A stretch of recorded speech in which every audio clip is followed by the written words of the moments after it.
All right, what's going on, you guys? Nick here with Nick Strength and Power, and this is going to be the first video from Vegas of the men's open bodybuilding portion of the show. So prejudging just wrapped up this Friday night. We have the first call out here of men's open bodybuilding. So in the first call out, you had Steve Kuclo, Hadi Chupin, Roelly Winklaar, William Bonac, Brandon Curry, and Dexter Jackson. Now, the one thing that you're going to notice in this first call out is they pretty much keep Dexter and Steve on either end of the call out pretty much during the entire duration of the call out, which basically says to me that those two are battling it out for 5th and 6th. And the guys on the inner ring are really the guys that we're really looking at, and that's going to be more evident when you see the last call out, which is basically your top 4. So the last call out was Hadi Chupin, Brandon Curry, William Bonac, and Roelly Winklaar.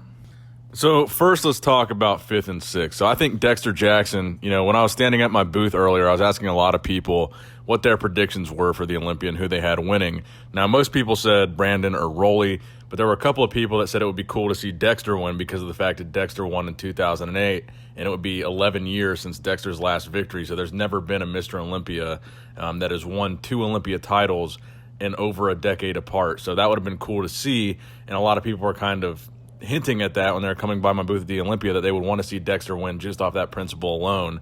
That would have been over a decade in between wins.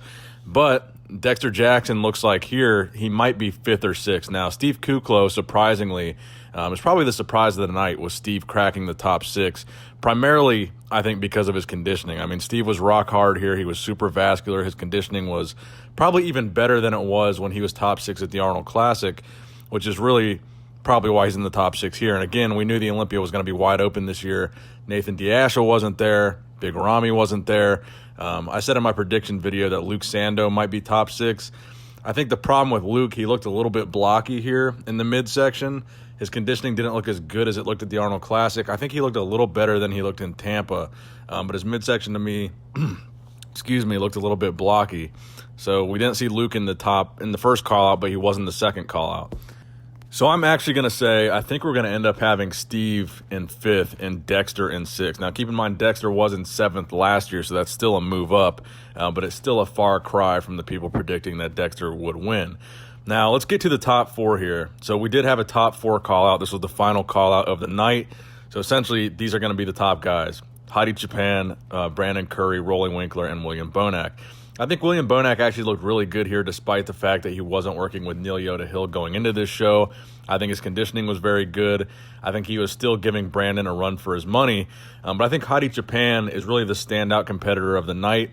We were all talking about Hadi going into this Olympia, whether or not he's going to be able to get his visa. Then when he did get his visa, we were all talking about whether or not Hadi was going to compete in Open or 212.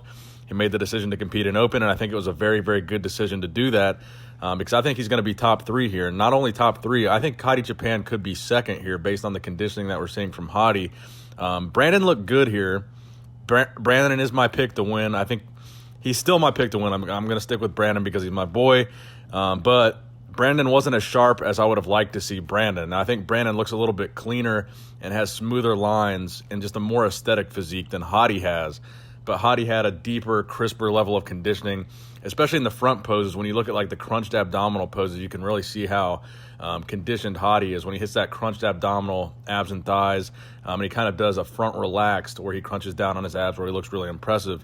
You can really see how good Hadi's conditioning is from the front. I think in poses like that and with conditioning like that, that could be an area where Hadi could get the better of a guy like Brandon Curry, even though Brandon is much more aesthetic. And to me, much more pleasing to look at. Hadi doesn't really have the prettiest physique, but he is super ripped. He's super shredded, and he did bring a very impressive package to this year's Olympia. And I don't think it was a mistake for him to compete in the men's open class. All right, so let's talk about Roelly Winklaar here. So Roelly Winklaar was a lot of people's picks to win the 2019 Mr. Olympia. He was the people's champ last year at the Olympia, and he did take 3rd at the 2018 Mr. Olympia. Now this year, when they did that top 4 call-out, they kind of had Roelly off to the side. He was always on the end. They didn't move him to the middle. And it seemed to me like they were comparing more Bonac, Hadi, and Brandon, and not so much Roelly. So to me, I feel like Roelly was a little bit off here. I don't think this is the same Roelly Winklaar that we saw win the Arnold Classic Australia back in 2018. I don't think this is the same Roelly Winklaar that we saw take top 3 at the 2018 Mr. Olympia. I think this is a closer version to the 2019 Arnold Classic Columbus, Ohio version of Roelly Winklaar. Just based on what I'm seeing, the main thing that stood out to me when watching Roelly pose was the back shots. His back shots just really didn't look as impressive compared to some of the other guys, which has always been Roelly's problem, a lack of density and depth in the back. Not so much the lat spread, but more so the back double bicep, especially compared to a guy like Brandon, who has a phenomenal back, which is what we talked about in my prediction video. If it came down to Roelly versus Bonac, or Roelly versus Brandon, rather, it would be the back shots that really decided that victory. I think you can really see when Brandon starts hitting his back shots that he is the far superior bodybuilder in terms of completeness from the back compared to Roelly Winklaar. So I'm going to go out on a limb here. I'm still going to say that Brandon's going to win. I'm going to go ahead and put Bonac in second. I'm going to put Hottie in third. I'm going to put Roelly Winklaar in fourth and Steve Kuklo in fifth. I think Dexter is going to stay in sixth place. So I think Hottie's going to do very, very well here. Placing top 3 is going to earn him a 6-figure paycheck from the 2019 Mr. Olympia if he does crack that top 3. And keep in mind, last year's prize money for the winner of the 212 Mr. Olympia was $45,000. I think they're going to do a little bit higher than that at this year's 212. Probably would have been like 50 grand. So no matter what, if he's in the top 3, even if he doesn't win in Men's Open, he would still be doing more than double what the prize money was for the 212 Olympia last year. So I would say that's not too shabby, because I think his chances of winning the 212 Olympia were good, but it still wasn't a shoo-in that he would win the 212 Mr. Olympia, so it wasn't a guarantee. And had he placed anywhere other than first in 212, the prize money would have been like in the tens of thousands. So I think placing third in the Men's Open Olympia was certainly a good call for Hottie Japan, if that's what he places. Even if he places fourth, I think that's still $75,000 or something like that. So I think Hottie is going to do very, very well at the Saturday night show at the Olympia. So let me know what you guys think in the comment section below. We've still got one more day of the Olympia Expo on Saturday, which is tomorrow. So if you guys want to stop by my booth, it's booth 884.